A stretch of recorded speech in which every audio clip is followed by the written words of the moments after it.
Guys,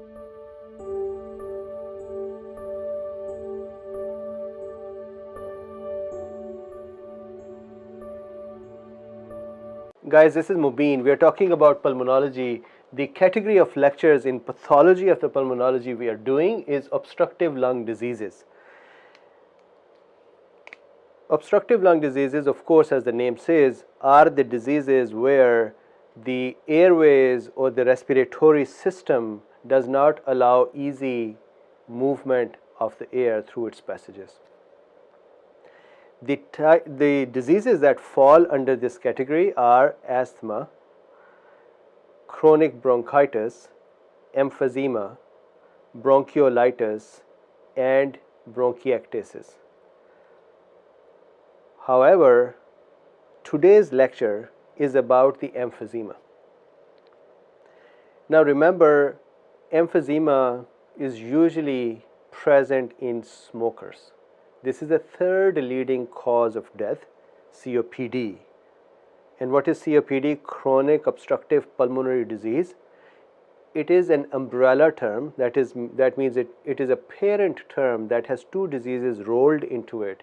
These two diseases are emphysema and chronic bronchitis. And why is that the case? As I said, emphysema is a disease in smokers. Smokers also have a disease present normally with emphysema, and that is chronic bronchitis. And I'll explain why this is combined. However, just keep in mind that emphysema and chronic bronchitis together are called COPD. Now, COPD is then different from asthma, which are both are obstructive lung diseases. However, asthma is a reversible disease. You can administer drugs and you can heal, at least temporarily, or reverse the asthma.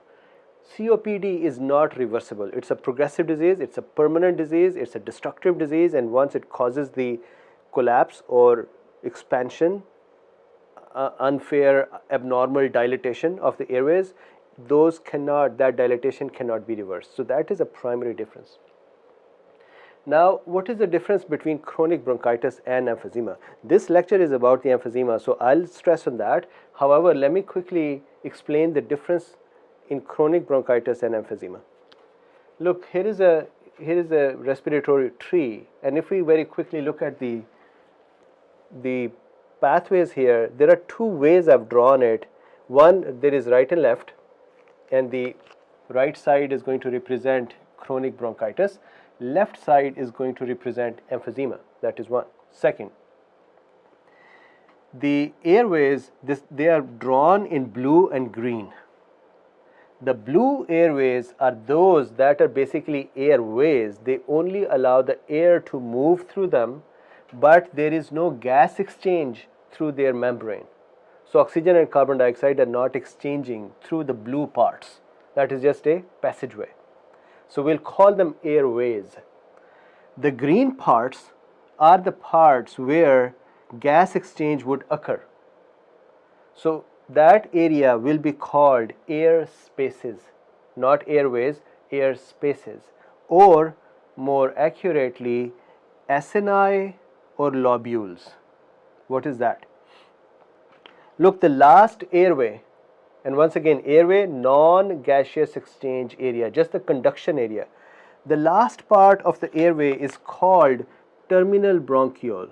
So these are the terminal bronchioles that are finishing at the green parts. These are all terminal bronchioles.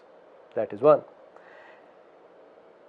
The terminal bronchioles then become continuous with the respiratory bronchioles, and the gas exchange starts there. Respiratory bronchioles can divide up to 3 to 5 branches, divide into 3 to 5 branches. These are the alveolar ducts, and then alveolar ducts become continuous with the alveolar sac, and that has alveoli. The last blind part, the closed parts, are the alveoli. These alveoli are balloon-like structures which are present at the end, like a cluster of grapes. So this portion that does the gaseous exchange, one alveolar duct, alveolar sac, and the alveoli is called acinus. However, 3 to 5 acini connected together is called a lobule, respiratory lobule. Now, anatomically, the difference between chronic bronchitis and emphysema is the following. Chronic bronchitis is the destruction and dilatation of the airways, the blue parts. Do you see I've made the blue parts a little bit more dilated? So the blue part, so they're not doing any gas exchange, so there should be no problem. No, there is a problem. The problem is that they have the mucus secreting glands, plus they have the cilias that propel the fluids upwards. So when there is irritation, when there is inflammation of this area, there is hyperplasia of the mucus secreting glands. That causes extra mucus to be present. That mucus can plug the airways, which can cause atelectasis or which can cause infections and so on. So that is the problem with the chronic bronchitis. Chronic infections, atelectasis, and itself a dilatation, destruction and dilatation. However, emphysema is same problem, that is destruction and dilatation of the tissue, but what tissue? The green tissue, the gas exchanging tissue, the acini and the lobule. That is the anatomical difference between them. Causative factor is the same. The most common causative factor is the smoke, smokers, or people who are in the polluted areas. The same smoke would attack this part of the tree and this part of the tree. The same smoke would cause similar damage. However, when the damage is to the respiratory area, respiratory airway, we call it chronic bronchitis, and when it is to the acini, we call it emphysema.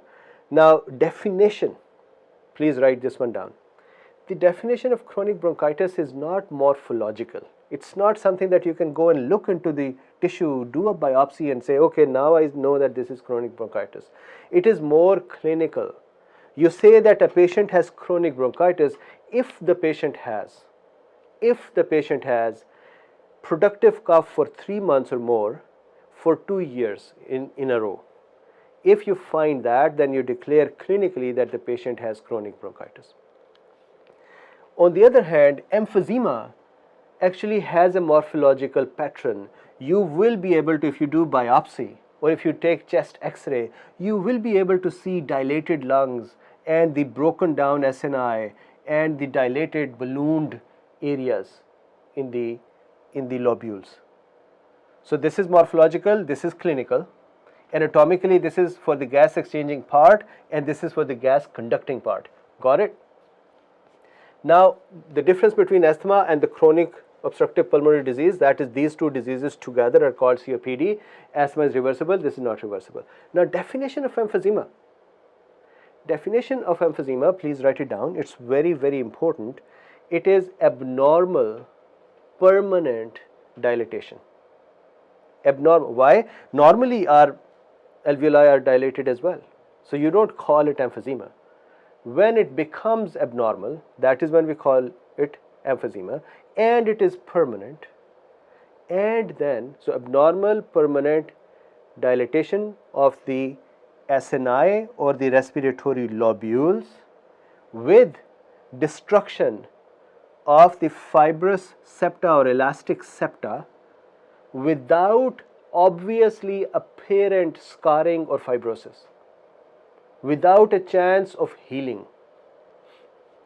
So if you look at me and say, well, wherever there is going to be damage, there is going to be healing, so there is going to be scarring, there is going to be fibrosis, I'll say no, not in this case. Remember, there are, for example, if a patient receives a unilateral pneumonectomy, that means their lung is removed, one of the lung is removed. Other lung will receive more air, will expand and will have hyperinflation. So hyperinflation can occur without scarring and fibrosis. So if I take this, if this is an alveolus and alveolar duct and I continue to expand it, the elastic fibers are going to start breaking down, and without any scarring this would just become a big dilated part. So please remember the definition.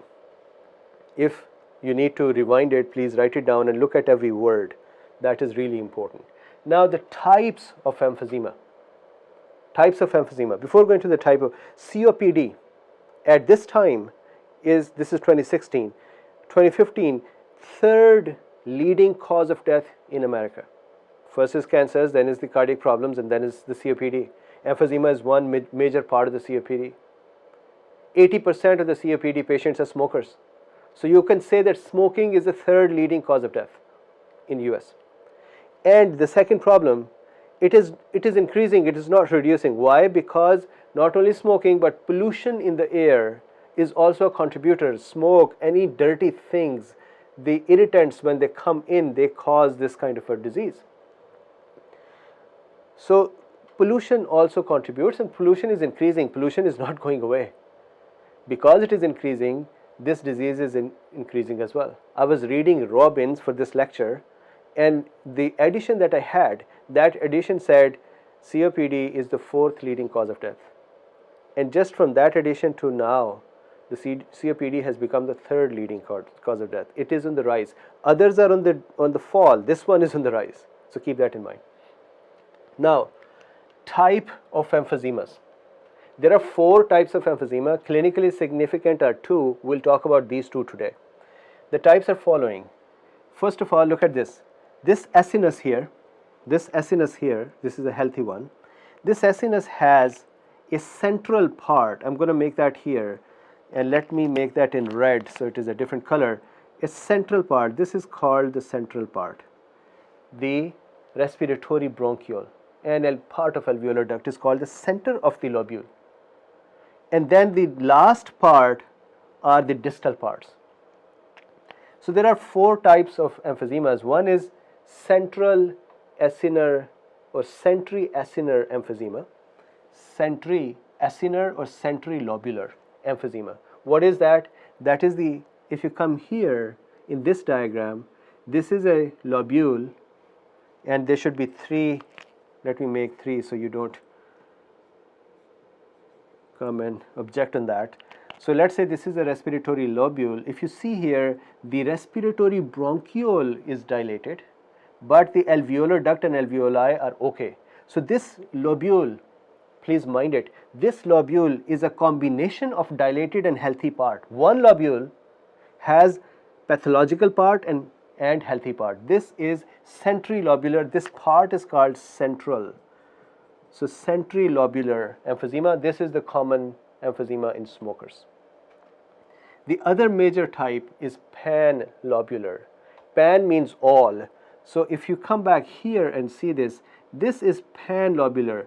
The respiratory bronchiole, the alveolar duct, and the alveoli, they all have become so dilated and ballooned that they all have become just one big blob.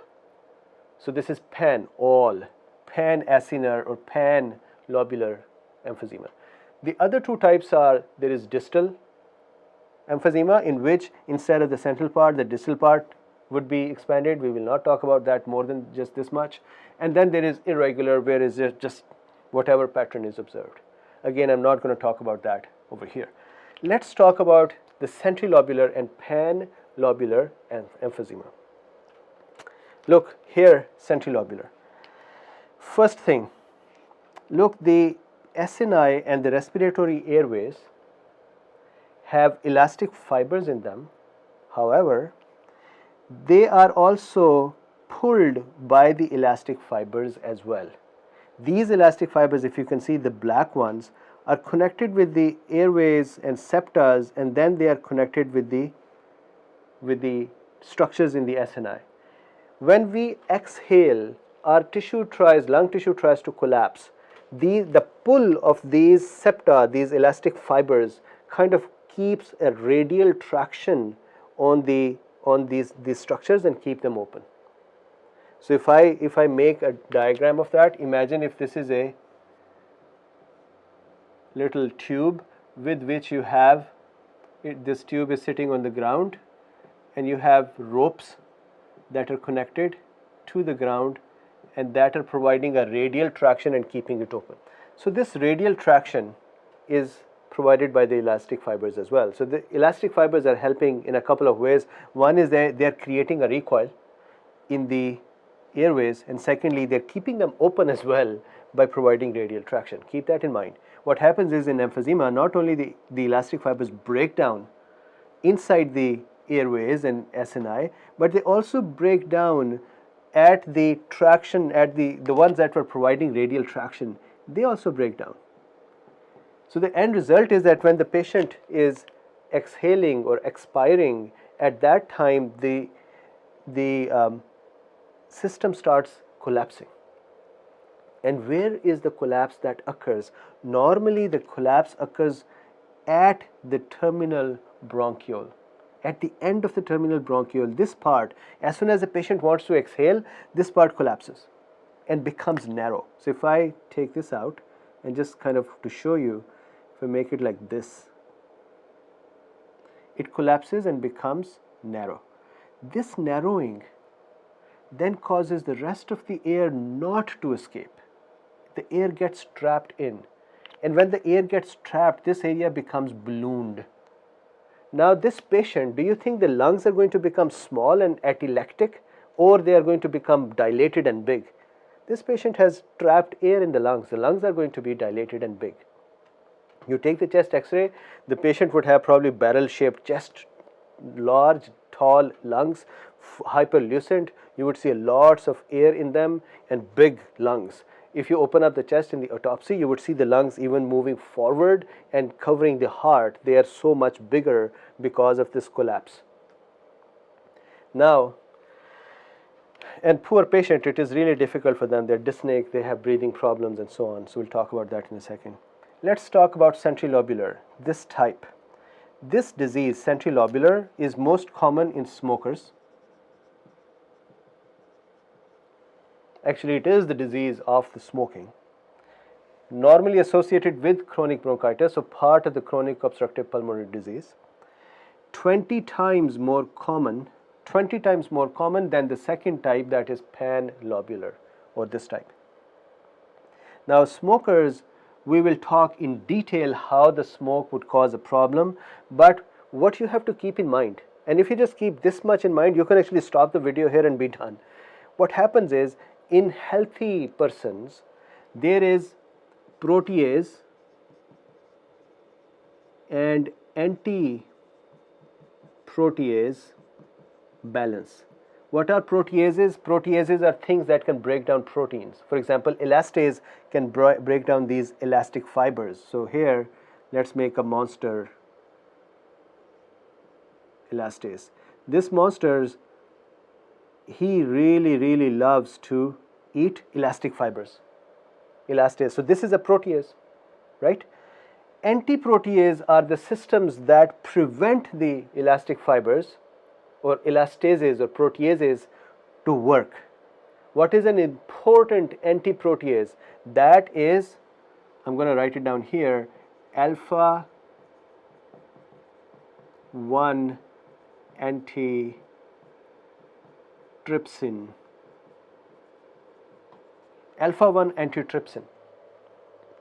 That is one important antiprotease. What is that guy's role? That guy shuts down this guy and says, no, you're not going to break down the elastic fibers.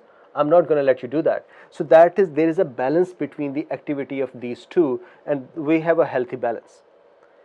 Of course, if there is extra destruction of elastic tissue, then you can see that alpha 1 antitrypsin may not be doing its function and elastase may be doing more of its function. So there's an imbalance.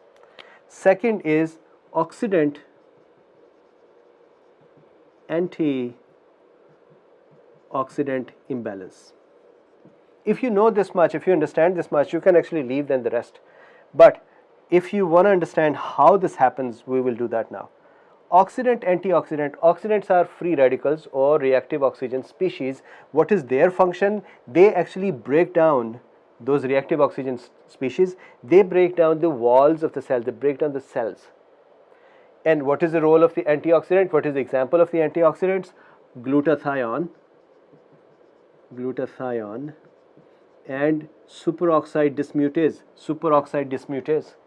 These are the kind of examples for antioxidants. Their job is to kill the oxidants or free radicals. So if this is a free radical here, oxygen species, and this free radical is also a monster,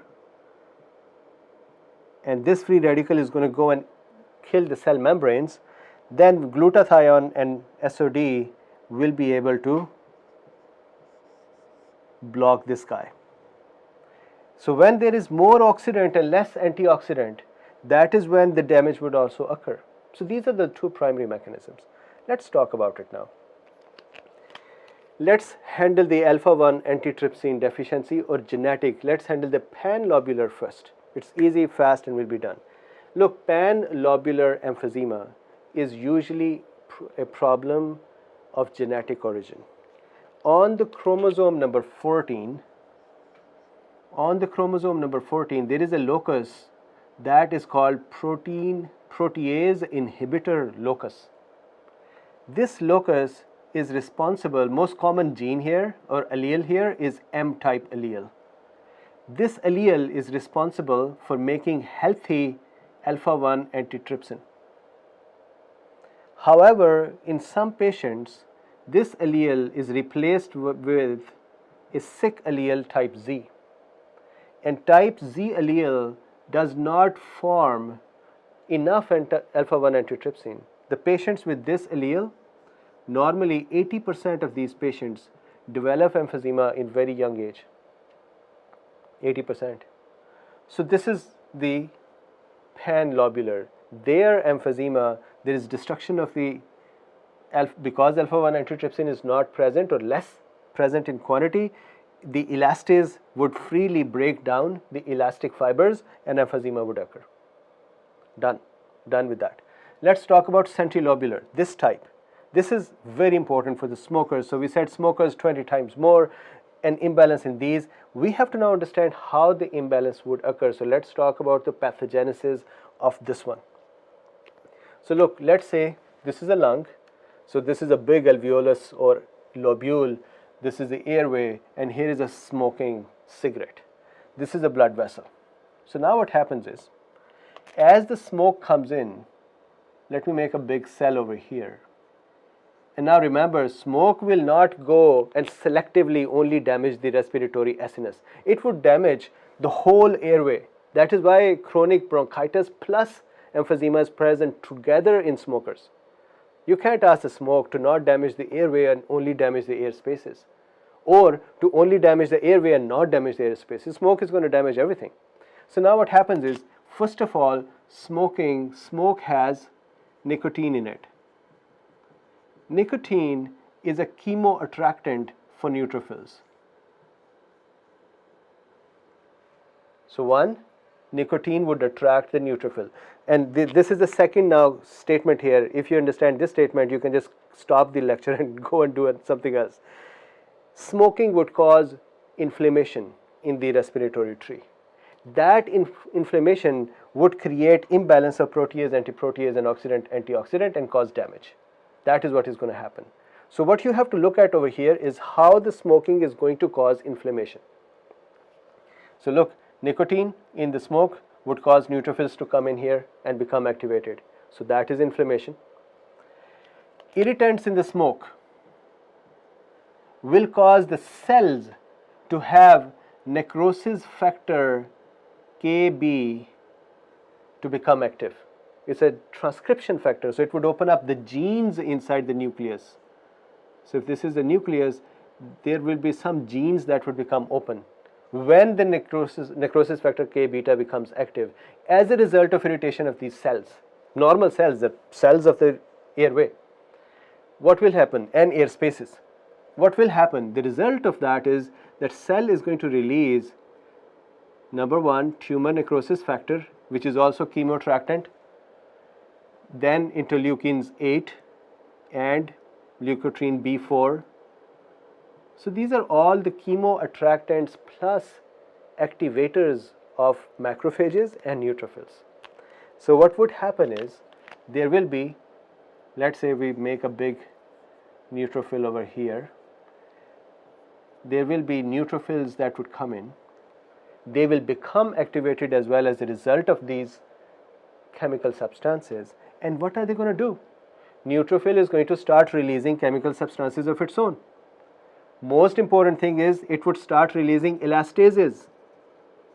Elastases are proteases.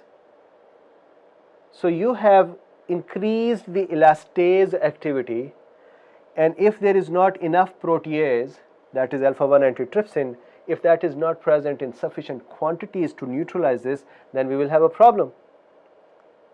So can we try to reduce this and alpha-1 antitrypsin? So we're going to do a magic in smokers. We're going to increase elastase that we're seeing here, but at the same time we're also going to decrease alpha-1 antitrypsin. How can we do that?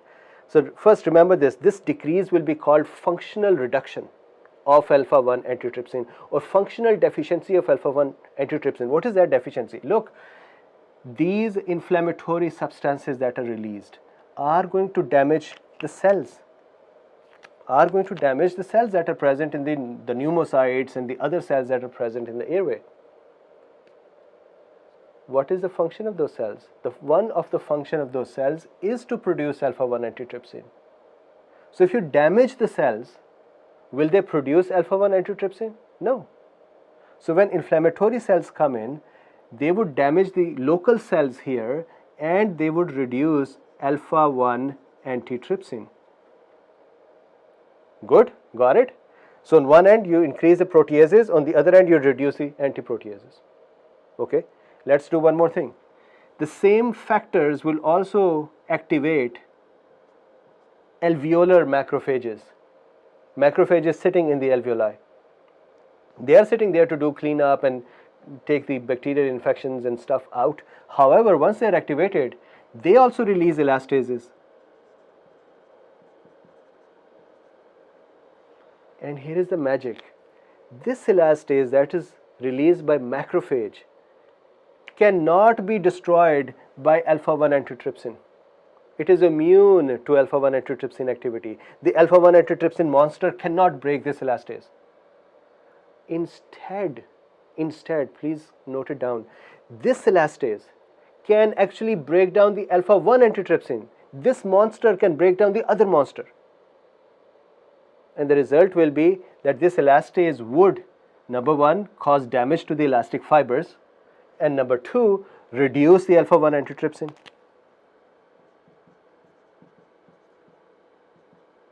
Or ATT as we say. So now we are increasing the proteases and reducing the antiproteases. Got it? Now let's do some more activity over here. Oxidants and antioxidants.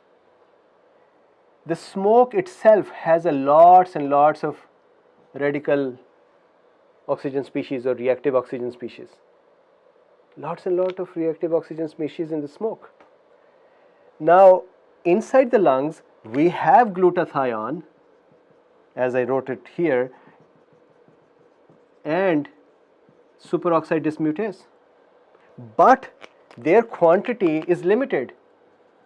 So let's say these are the things that are going to be neutralizing. These are the antioxidants. Their quantity is limited. They did not think that you would start smoking, right? So now the smoke comes in with lots and lots of reactive oxygen species. These things are going to become attached with the glutathiones and SODs. So this substance, these antioxidants, will become consumed by the oxidants in the smoke. Do you think now we have enough antioxidants to neutralize other oxidants that will be produced? No. So as the damage is occurring, what are these guys also releasing? They are also releasing reactive oxygen species. This is also releasing reactive oxygen species. So reactive oxygen species coming in the smoke, it is giving off from the macrophage, activated macrophage, given off from the activated neutrophils. So we have increased oxidants and we have depleted antioxidants by two functions once again. What are the two functions? One, reactive oxygen species present in the smoke already directly neutralized and consumed the present antioxidants, and second, same mechanism as alpha-1 antitrypsin, as the cells are damaged, they will not make more antioxidants. The end result, less antioxidants. Once again, the end result of all of that is going to be damage to the elastic tissue. That is the basic pathogenesis for the emphysema or destruction of the elastic fibers. Alright, so let's now talk about the clinical presentation, diagnosis and possible treatments. Look, there are, once again, we should look at the emphysema in two ways. One is a pure emphysema, that is this type, panlobular, because of genetic deficiency of alpha-1 antitrypsin. Lesser common than the emphysema caused by the smoking. But let's say that is a pure emphysema. Normally the patient would come in, patient would have hunched over back, he will be dyspnea, he will have dyspnea, so he will be aware of the difficulty of breathing and he'll be trying to squeeze the air out. So the problem appears at the expiration, exhalation. So patient would have long expirations like this. So you'll see that the patient is having problem. Normally these patients have loss of weight, so much so that you might think that they have a hidden tumor somewhere. They do not develop congestive heart failure. Normally cough and wheezing is not present unless the chronic bronchitis is added to it. So that is the barrel-shaped chest, tall, lanky person, weak, and then on the X-ray you would see long, big lungs, hyperinflated lungs. So that is the problem with the pure emphysema, panlobular. These patients are also called pink puffers. The reason for that is that in the panlobular emphysema, lungs are big, but patient is dyspneic, so he's struggling, and part of that struggle is that he does extra ventilation, and that extra ventilation kind of compensates for oxygenation, so hypoxia does not occur. However, they are doing right, so they are called pink puffers. They don't have hypoxia, but they are puffing, they are huffing and puffing. On the other hand, now if you look at the ones who have COPD, that means they have emphysema plus chronic bronchitis, their situation is slightly different. Somehow they do not develop dyspnea, so they are not very much aware that they are having a problem. The result is they do not struggle to breathe, and the result of that is that they have reduced gas exchange because of the emphysema, and the result of that is they are cyanotic because there is hypoxia plus there is hypercapnia, there is more carbon dioxide, so they are cyanotic. In addition to that, somehow they're obese. It's not known why. They are called blue bloaters. Normally they have cor pulmonale developed, they have pulmonary hypertension developed. Why is the pulmonary hypertension? Two reasons. Number one, the destruction of the alveoli reduces, it also destroys the capillaries that are present here, so that reduces the surface area of the capillaries, and so pushing the blood into the lungs becomes difficult. And secondly, because of the hyperinflation and the hypoxia that occurs in these areas of hyperinflation where oxygen is actually not moving in and out, that hypoxia would cause local vasospasm, that would cause pulmonary hypertension, that would cause cor pulmonale.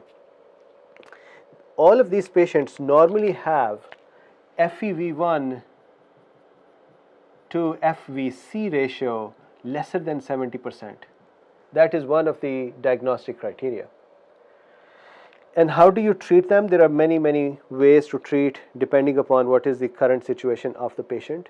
For example, there could be oxygen that is given, there could be some part of the lung removed to help this, steroids are given to reduce inflammation. Of course, you ask a patient to reduce smoking right away.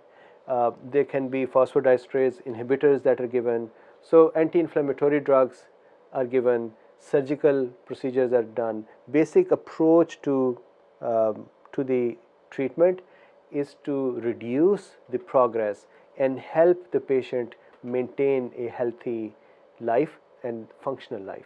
So that is basically the treatment that is done. So one more thing with the clinical is the cause of death in these patients is usually respiratory acidosis because of the carbon dioxide that is accumulating inside, and that causes hydrogen ions to be produced. So respiratory acidosis is one, coma, and then of course because of the pulmonary hypertension, right heart failure. So these are the reasons that patient dies off. Thank you.